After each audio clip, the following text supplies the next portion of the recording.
اعوذ باللہ من الشیطان الرجیم بسم اللہ الرحمن الرحیم سبحان اللہ و بحمدہ سبحان اللہ العظیم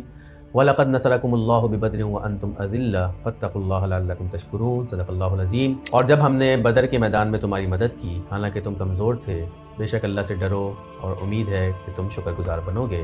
بے شک اللہ رب العزت نے سچ فرمایا، تمام تعریفیں اس رب رحمان کے لیے ہیں کہ جس نے مجھے اور آپ کو پیدا کیا، اور نبی مہرباں آقا دو جہاں صلی اللہ علیہ وسلم کی ذات اقدس پر لاکھوں درود و سلام، ہم اور ہمارے والدین سینکڑوں ہزاروں نہیں بلکہ لاکھوں کروڑوں مرتبہ ان پر قربان۔ غزوہ بدر 17 رمضان 2 ہجری، اس کا آغاز کب ہوا، کیسے ہوا، آج ہماری اس پر گفتگو ہوگی۔ نبی محمد صلی اللہ علیہ وسلم اور صحابہ کرام نے جب مدینہ کی جانب ہجرت کی تو قریش نے دارالندوہ میں پارلیمنٹ کا ایک اجلاس بلایا۔ اس اجلاس میں انہوں نے یہ فیصلہ کیا کہ مسلمان جتنی بھی جائیداد چھوڑ کے گئے ہیں اس جائیداد کو ہم سیل آؤٹ کریں گے، اس کے نتیجے میں جو ہمارے پاس پیسے آئیں گے اس کو ہم ایک بڑے بزنس ماڈل کے ساتھ انویسٹ کریں گے، اور انویسٹمنٹ کے نتیجے میں جو پروفٹ آئے گا وہ ہم مسلمانوں کے خلاف جنگ کے لیے استعمال کریں گے۔ انہوں نے اپنے طور پر جنگ کا فیصلہ کر لیا تھا اور جنگ اناؤنس کر دی تھی۔ اسی طرح دوسرا واقعہ پیش آیا کہ سعد بن معاذ رضی اللہ تعالیٰ عنہ جو کہ انصاری صحابی تھے، وہ خانہ کعبہ وزٹ کرنے کے لیے گئے، وہاں پر انہوں نے عمرہ کیا۔ جب وہاں سے نکل رہے تھے تو ابو جہل سے ان کی ملاقات ہو گئی۔ ابو جہل نے کہا کہ تم نے چونکہ ہمارے باغیوں کو نعوذ باللہ پناہ دی ہوئی ہے تو لہٰذا آج کے بعد تمہارے اوپر بھی خانہ کعبہ کے دروازے بند ہیں۔ انہوں نے کہا اچھا ایسی بات ہے تو پھر ایسے ہی صحیح، آج کے بعد تمہارا کوئی تجارتی قافلہ ہمارے سامنے سے بچ کے نہیں جا سکتا۔ غزوہ بدر کو سمجھنے کے لیے مدینہ کی جغرافیائی حیثیت کو سمجھنا بہت ضروری ہے۔ اگر مکہ یہاں پر تھا اور مدینہ درمیان میں تھا اور شام دوسری طرف تھا، تو مکہ سے شام کا جو بھی تجارتی قافلہ جاتا تھا وہ بحر احمر کے قریب سے ہوتا ہوا اس کے ساتھ ساتھ چلتا ہوا جاتا تھا، جہاں سے مدینہ سے وہاں پر اٹیک کرنا بہت آسان تھا۔ تو لہٰذا نبی مہربان صلی اللہ علیہ وسلم نے اس ساری سچویشن میں 2 اہم کام کیے۔ نمبر 1، آپ صلی اللہ علیہ وسلم نے بحر احمر کے اطراف میں جتنے چھوٹے بڑے قبائل تھے ان تک اسلام کی دعوت پہنچائی، اور بے شک انہوں نے اسلام قبول نہیں کیا، لیکن آپ صلی اللہ علیہ وسلم نے ان سے اس بات پر معاہدہ کر لیا کہ کل کو اگر جنگ ہوتی ہے قریش مکہ کے ساتھ تو آپ نے ہمارا ساتھ دیں، اچھی بات ہے، نہیں دیتے تو کم از کم آپ نیوٹرل رہیں گے، آپ ان کا ساتھ نہیں دیں گے۔ ایسے کوئی 7-8 معاہدے تاریخ کا حصہ ہیں۔ دوسرا کام آپ صلی اللہ علیہ وسلم نے یہ کیا کہ اس دوران جو بھی تجارتی قافلہ روانہ ہوتا تھا تو اس کو فالو کرنے کے لیے، اس پہ حملہ کرنے کے لیے آپ صلی اللہ علیہ وسلم نے کچھ دستوں کو روانہ کیا۔ 4 سرایا ملتے ہیں اور 4 غزوات جس میں آپ صلی اللہ علیہ وسلم خود بنفس نفیس شریک ہوئے اور وہاں پر جا کر حملہ کرنے کی کوشش کی۔ یہاں ایک سوال ذہن میں یہ آتا ہے کہ آپ صلی اللہ علیہ وسلم کو اس بات کی اطلاع کیسے ملتی تھی کہ کوئی تجارتی قافلہ مکہ سے روانہ ہو رہا ہے؟ اس کا جواب یہ ہے کہ حضرت عباس رضی اللہ تعالیٰ عنہ جو آپ صلی اللہ علیہ وسلم کے چچا تھے، آفیشلی مسلمان ابھی نہیں ہوئے تھے، وہ آپ صلی اللہ علیہ وسلم کو اس بات کی اطلاع پہنچایا کرتے تھے کسی اونٹ اور گھوڑے پہ سوار بندے کے ذریعے سے، اور پھر آپ صلی اللہ علیہ وسلم اپنی کیلکولیشن کرتے تھے کہ قافلہ کل نکلے گا تو پرسوں رات کہاں اسٹے کرے گا، اس سے اگلی رات کہاں اسٹے کرے گا، تو آپ صلی اللہ علیہ وسلم اسی پر حملہ کرنے کا پورا پلان بناتے تھے۔ کبھی وہ پلان پورا ہو جاتا تھا، قریب آ جاتا تھا وہ قافلہ اور اس پہ حملہ کا کچھ نہ کچھ معاملہ ہو جاتا تھا، اور کبھی وہ آگے پیچھے ہو جاتا تھا کہ انہوں نے اسٹے پہلے کر لیا یا دیر سے کر لیا تو کیلکولیشن مس کیلکولیشن ہو جاتی تھی۔ بہرحال جمادی الثانی 2 ہجری میں غزوہ ذی العشیرہ ابو سفیان کا تجارتی قافلہ روانہ ہوا اور بے پناہ اس میں مال تھا، اس پر حملہ کرنے کا آپ صلی اللہ علیہ وسلم نے خود ارادہ کیا، خود آپ صلی اللہ علیہ وسلم گئے، لیکن وہ قافلہ کسی طرح بچ نکلا، اور جب وہی قافلہ رمضان میں واپس آ رہا تھا تو اس پر پھر مسلمانوں نے حملہ کرنے کا فیصلہ کیا۔ اس قافلے کے اندر مشرکین مکہ کا جو پروفٹ تھا صرف،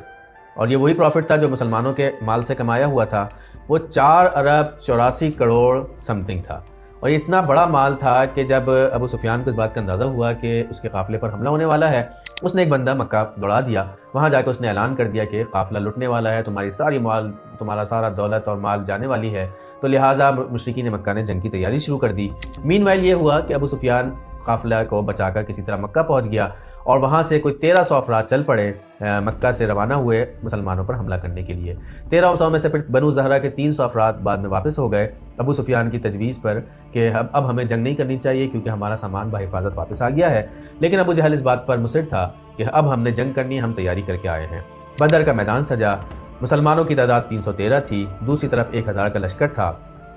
ساری تیاری ہو گئی۔ اب آپ صلی اللہ علیہ وسلم نے جنگ شروع ہونے سے پہلے ایک دعا مانگی ہے، وہ دعا بڑی دلچسپ ہے۔ آپ صلی اللہ علیہ وسلم نے اللہ سے دعا مانگی کہ اے اللہ تو نے مجھ سے جو وعدہ کیا ہے اسے پورا فرما دے، یا اللہ یہ چند مٹھی بھر لوگ ہیں، یہ کل سرمایہ ہے میری محنت کا، یا اللہ کل آج یہ جو جنگ ہونے جا رہی ہے، اس جنگ میں اگر یہ لوگ ناکام ہو گئے تو تیرا نام لینے والا اس سرزمین پر کوئی نہیں ہوگا۔ یہ دعا ہمیں بہت سے پیغامات دیتی ہے، وہ ہم پیغام آخر میں ڈسکس کریں گے۔ جنگ شروع ہوئی، جنگ کے آغاز میں عرب کی روایت کے مطابق مبارزت ہوتی ہے، 3 افراد ایک طرف سے آتے ہیں، 3 افراد ایک طرف سے آتے ہیں۔ مشرکین مکہ کی جانب سے عتبہ، ان کا بھائی شیبہ، ان کا بیٹا ولید آئے ہیں۔